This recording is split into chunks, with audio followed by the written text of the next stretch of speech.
Vamos lá. Okay, vamos começar hoje, quarto capítulo da Megillah. Já lemos a parte do banquete, lemos a parte que a Esther foi escolhida, lemos a parte que aqueles dois soldados queriam matar o rei. O rei se casa com a Esther, toda a história a respeito disso, e o plano de Haman para aniquilar os povos judeus, e ele conseguiu convencer o Ahasverosh, o rei, para, Deus nos livre, aniquilar o povo judeu. Então, ainda com bastante dinheiro. Além do dinheiro, não, ele fez com bastante vontade. Bom, agora então, vamos voltar para a reação dos Yehudim. Mordecai, com os outros Yehudim de Shushan, foram os primeiros a ficar sabendo do decreto terrível de aniquilação total de nosso povo. Então, a primeira coisa que Mordecai fez, ele vestiu, ele colocou na cabeça cinzas, ele colocou sac seria sacos, mas roupas rasgadas, representando o luto que ele estava.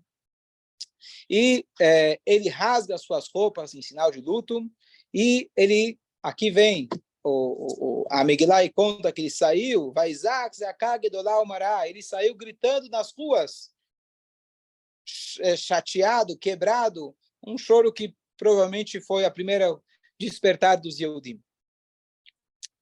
E aqui tem um Midrash conhecido, que ele, naquele momento, ele fez um método que se faz, talvez, em ocasiões, talvez como essa, que tinha um impacto nacional. Ele foi para uma criança que saiu do Heider e falou para ele, Psokli psukecha. Diga para mim um passu que você estudou. E a primeira criança fala para ele, e esse método, como eu falei, não é para ser usado em qualquer momento, em qualquer dia, quiser pode ir. E para que ele queria saber, queria ter uma dica de Hashem, qual seria o futuro.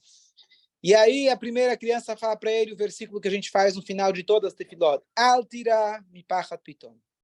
Não tenha medo de um susto, de um medo pitom, que aparece repentino.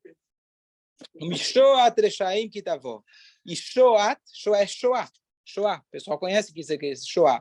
O Mishoat reshaim e o holocausto, vamos traduzir assim, dos reshaim, dos perversos, que está por vir. Então, a primeira frase que ele escutou da criança, eu acabei de aprender, Altira, você não fica com medo. Do plano dos reshaim. Não está no Teilim. Preciso ver onde que está. Não é no Teilim. E aí vem o segundo passuco, que a segunda criança falou para ele. Utsu etza vetufar. Eles planejam um plano, no hebraico, planejam um plano. Vetufar, ele é hafarat, ele é cancelado. Dabru davar, eles falam palavras, velo yakum, e ela não se estabelece, não acontece. Bom, tá indo bem. Por quê? Porque Deus está conosco. Certo? Veazik na terceira falou, Veazik na anihu, até a sua velhice, eu sou eu, Hashem está dizendo, estou contigo. Veatzeiva aniesbod, e até a sua outra forma de velhice, eu vou estar aguentando, vou estar te suportando. Aniasiti, vaniesa, vaniesbod, vamale. Hashem, eu fiz, eu vou carregar e eu vou te salvar. Essas são as três frases que se falam no final da tefilá. Alguns ainda falam o Ach Tzadikim. Mas essas foram as três frases. Então, aqui já o Mordecai já teve uma indicação que Hashem estava com ele. Mas não por isso ele foi para casa tomar um café. Ele entendeu que, apesar que ele tinha uma promessa divina, uma profecia que tudo ia dar certo, mas ele entendeu que ele precisava fazer alguma coisa. A Gzeirá não era brincadeira. Não era brincadeira. Então, ele entendeu que ele precisava agir. As pessoas que eram próximas do Mordecai, os judeus, eles também começaram a se vestir igual ele, que estava com cinzas na cabeça, roupas rasgadas, etc. E agora a Esther, e a gente falou nos capítulos anteriores que todo dia Mordecai ia na porta do palácio para saber como estava a Esther, e aí ela viu, ficou sabendo que ele estava com roupas rasgadas. E ela pergunta, foi lá, me mandou roupa, está precisando de roupa? O que aconteceu? Tá certo? Está precisando de roupa? Lembra aquela história que quando Napoleão ele foi na porta, ele passou na porta de uma sinagoga, a anedota diz, ele viu os Yehudim chorando no 9 de Av, Tisha B'Av. E aí ele perguntou, mandou os guardas lá dentro, perguntou, o que eles estão chorando? Eles falaram que tinha uma sinagoga deles, um templo lá que quebrou, roubaram. Tá bom, eu estou tão quebrado com esse choro, quanto custa? Eu cubro, eu construo uma nova sinagoga. Não, já faz 2000 anos que quebrou. É o templo de Jerusalém, eu não tenho como resolver. Isso eu já não tenho como resolver. Certo? Vocês estão chorando, o que foi? Te manda uma roupa nova. Coitado, ficou sem roupa, o rabino, o que aconteceu? Tá certo? A pessoa entra na sinagoga, vê todo mundo chorando a história. Segunda história, o cara que nunca foi na sinagoga, ele vem a primeira vez e entra lá, todo mundo chorando na reza. O pessoal deve estar com fome, né? Estão chorando. Aí, de repente, todo mundo dançando. Deve ser que eles estão pensando que daqui a pouco vai vir o almoço. E aí choram de novo. Aí eles falam, poxa, deve ser que estão com fome mesmo. Né? Ainda não chegou. Aí eles ficam felizes. Aí ele pensa, poxa, quanto mais demorar, fica mais gostoso o tchum. Deve ser por isso que eles estão. E assim ele está na cabeça dele. Então, cada um interpreta de um jeito. Ela pensou que ele estava com falta de roupas. E ele falou, a história de Pesach. Então, ele responde, ele manda a mensagem através de um indivíduo chamado na Megillah de Hatar. Esse Hatar não era ninguém menos que o próprio profeta Daniel, mas era aquele chamado de Hatar. E esse Daniel, ele servia como pombo correio, mandava o zap para a Esther, e ele transmitiu, então, a Esther a mensagem de que ela não estava sabendo. Ela, inclusive, como a gente vai ver, ela não estava em contato com o rei já há 30 dias. Ela não estava sabendo do decreto. Então, ele mandou a mensagem sobre o terrível decreto que caiu sobre o nosso povo. E aí, lá direto, ele já pede para Esther, você que está aí, faz favor, dá um jeito, conversa com teu marido. E ela responde, ela fala, eu não fui chamada até o rei por 30 dias. O que significa isso? Nós vimos já no início da Megillah que o Aman ele tinha falado que o homem tem que mandar na casa. E o rei era soberano. E a rainha só poderia vir até o rei com permissão. Se ela foi chamada. Não foi convidada, você não entra. E a regra era, quem entrava para o rei sem ser chamado, saía de lá com uma cabeça a menos. É tão grave, só uma cabeça a menos, tá certo? Tem duas, uma a menos só uma a menos. A não ser que o rei tivesse misericórdia, quebrasse a regra, esticasse o seu mastro, a pessoa tocava nesse mastro e estava salvo. Caso contrário, quer dizer, as chances eram pequenas da pessoa sair de lá viva. E ela responde... A palavra não é mastro, é cetro. Cetro. Mastro seria o quê? Mastro é de navio. De navio, desculpa. O cetro. Obrigado. O cetro, se ele esticasse o cetro. Bom, e aí o Mordecai fala uma frase muito forte.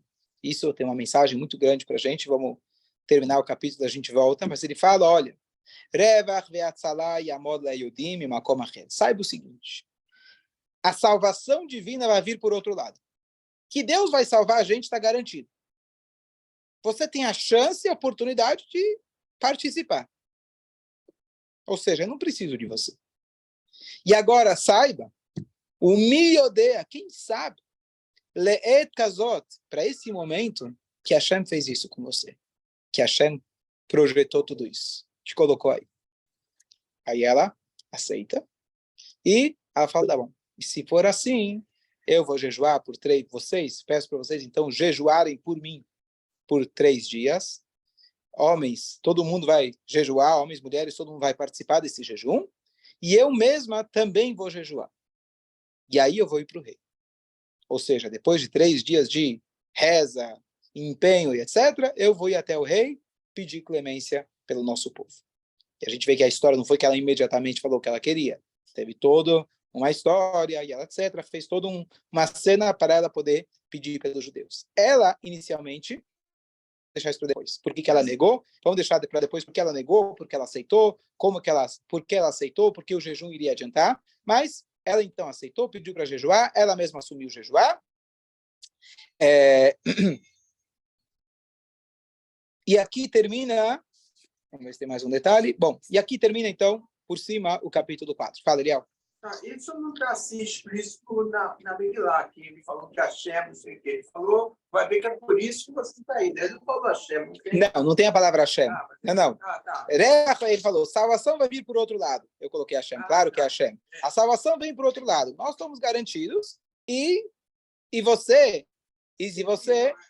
E aí termina a frase dizendo, ela fala, olha, eu vou me arriscar e se eu me perdi, a kasher avaditi é vaditi. Se eu perder, perdi. Estou pronto para me arriscar. Vai morrer também?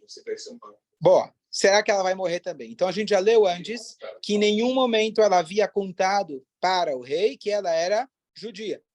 E além disso, apesar dela ter um relacionamento com Mordecai, cresceu na casa do Mordecai, ela era uma órfã. Então vai ver que Mordecai pegou ela da rua. Então, em nenhum momento ele se sabia que ela era judia, certo? Que a Esther era judia. O rei não sabia disso. E ainda mais, ela teria a proteção do rei. Vamos até supor, provavelmente ela teria a proteção do rei. O rei adorou ela, amava ela. Até desculpou o Aman por ter mandado matar a primeira esposa. Então ela estava segura, tranquila. Então vamos, rapidamente, o tempo é curto. Vamos tentar analisar esse diálogo de Mordecai com Esther. Mordecai chega e fala, olha, o nosso povo só está com um pequenininho problema. Talvez você pode ajudar. Vai lá em Brasília, vai, conversa com teus amigos. É um problema pequeno.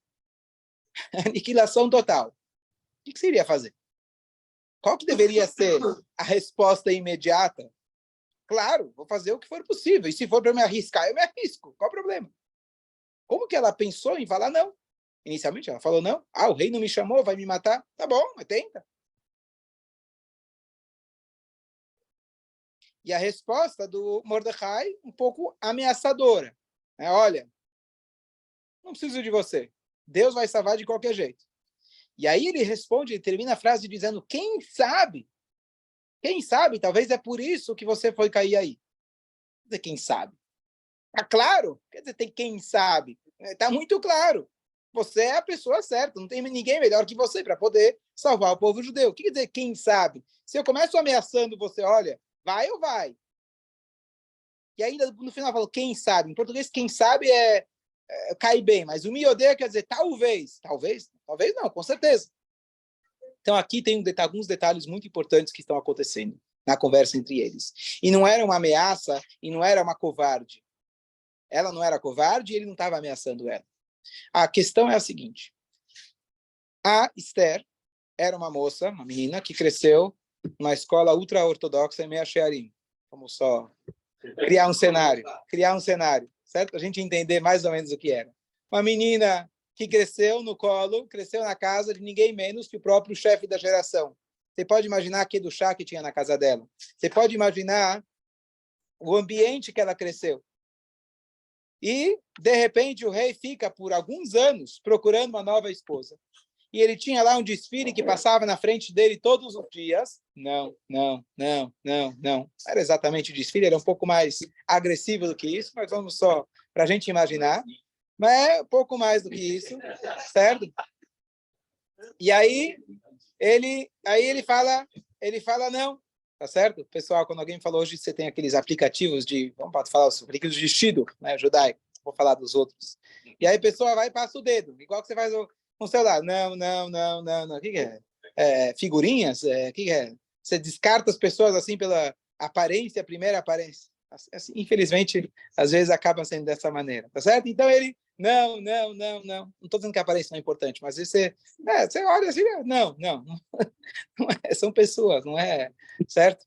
Bom, e aí, finalmente, depois de muito tempo, de repente aparece uma menina religiosa, aspecto religioso, vamos só imaginar, e com uma educação completamente diferente, ela fala, é essa menina que eu quero.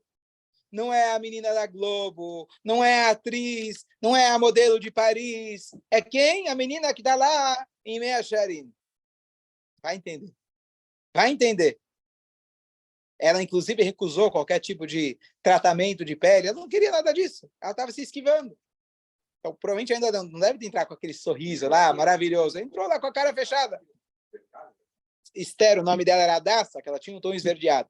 Está escrito que ela no Setren, eu falei antes que ela no Pshat, na explicação simples, ela era bonita. Mas talvez ela tinha 75 anos, esverdeado. Tá certo? Tá certo? Tá vendo? Tá certo? 75 anos, era a idade dela. Esse detalhe não te contaram na escola. Tá certo? Qual que era as chances de Ahasverosh escolher ela? E Ahasverosh escolhe ela. Tá bom? Estranho, esquisito, mas tá bom. Escolheu, ela não tinha opção. Ela foi coagida. E ainda o Mordecai passou a entender, a partir daquele momento, de que, peraí, alguma coisa está acontecendo aqui. Não é por acaso. Não é por acaso. Não é que ele mandou prender todas as meninas jovens, como tivemos na história. A menina moça, antes do casamento, tinha que ter um relacionamento lá com o chefe, etc. Ele escolheu de todo mundo, escolheu ela. Falou, alguma coisa tem. O tempo foi passando, ele viu que o decreto apareceu. Falou, opa, pimba, eu acho que alguma coisa está aí. E o que acontece? Quando uma moça judia, Deus nos livre, ela é estuprada, se ela é pega à força por um não-judeu, a força, ela pode voltar para sua casa. Ela tinha uma esperança, quem sabe algum dia a Hashverosh ia desistir dela, ela ia poder voltar, como algumas opiniões dizem, que ela era esposa do Mordecai. Então, até prova contrária, ela podia voltar para casa. Agora acontece o seguinte, o Mordecai fala, vá até o rei, por sua vontade própria. Enquanto o rei está te obrigando a estar com ele, ok? Você não tem o que fazer. Mas o rei não te chamou, você não está pecando, fica, aproveita. Agora o Mordecai vira e fala, sacrifique não seu corpo.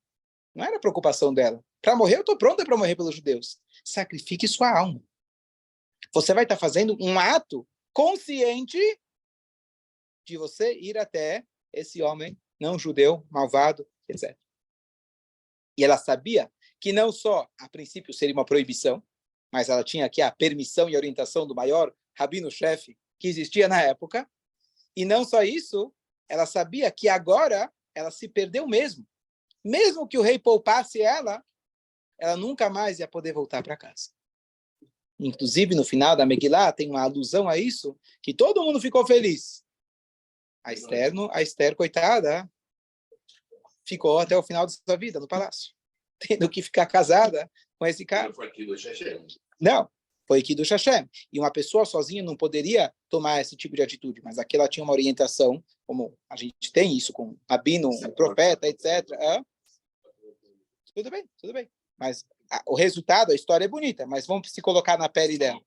Tá certo? Então ela, não era só que ela não ia poder voltar para Mordecai, isso não é um efeito colateral, mas eu estaria fazendo uma coisa que a princípio é errado pela Torá, mesmo que fosse para salvar, eu não posso me colocar à disposição. Não. É a tribo de Binyamin. Então, isso seria um sacrifício da alma dela. Talvez até, na conta dela, talvez ela seria julgada por Deus. Espera aí, eu não permito fazer certas coisas, mesmo que sejam em prol de todo judeu. Você não pode fazer idolatria, você não pode cometer relações proibidas. Então, mas aqui ela tinha uma orientação clara do Mordecai, porque o Mordecai já entendeu que Hashem tinha um plano, que ela tinha a chance de escutar. Mas a própria falar com ele, ela teve assim, ela só conversou com ele? Não, mas espera aí. Independente se ela teve relação ou não com ele, mas agora ela iniciou uma nova relação. Eles estavam distantes por 30 dias. Sim, tudo bem, mas cada vez que ela tinha uma relação com ele, é errado. Agora ela voltou e se apresentou para o rei, e se o rei aceitar ela, bom, o que vai ser o próximo passo? Então ela voltou para casa. Se ela voltou para casa, vamos voltar à vida conjugal. E agora foi quem iniciou a relação, foi ela. Mas, de novo, a rainha tinha o seu aposento. Ela não podia chegar até o rei. A partir do momento que ela foi até o rei e o rei aceitou, quem iniciou a relação foi ela. o que iria acontecer depois, ela já está se colocando à disposição, à mercê. Fala, rapidamente, porque eu quero terminar. Era virgem? Hã? Era virgem quando se casou com Hashverosh? Conforme a opinião que ela era esposa de Mordecai, não. Então, como Hashverosh aceita isso? Porque eles... Ele procura as moças jovens. Hã? Pode ser que não era ainda. Tá bom, temos duas opiniões. Temos duas opiniões. Temos duas opiniões. Vamos. Ok, só concluir, o tempo é curto. Vamos lá.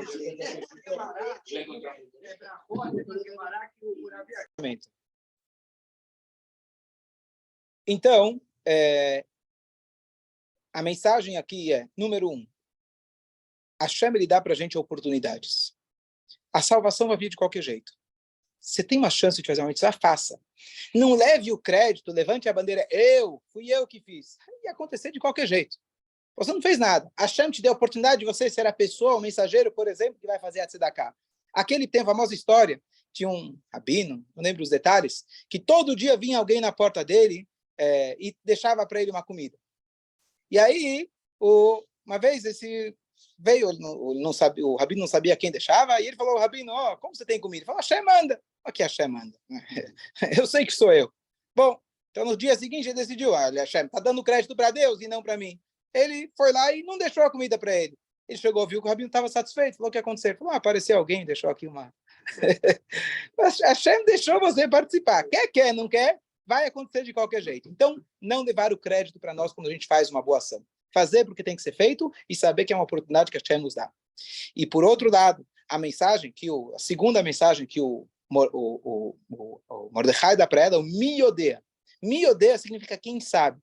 Está dizendo para ela, olha, eu não sei por que você caiu nessa situação. Lamento muito, eu não sei explicar, eu não sei a matemática divina, por que uma moça tão boazinha como você acabou se tornando a esposa desse cara. Eu não sei por que Deus arquitetou de tal forma que você iria ser aquela que vai fazer a conexão com o rei e salvar o povo judeu. E por que dessa forma? Talvez Deus poderia fazer de outra forma. Eu não sei os enigmas divinos.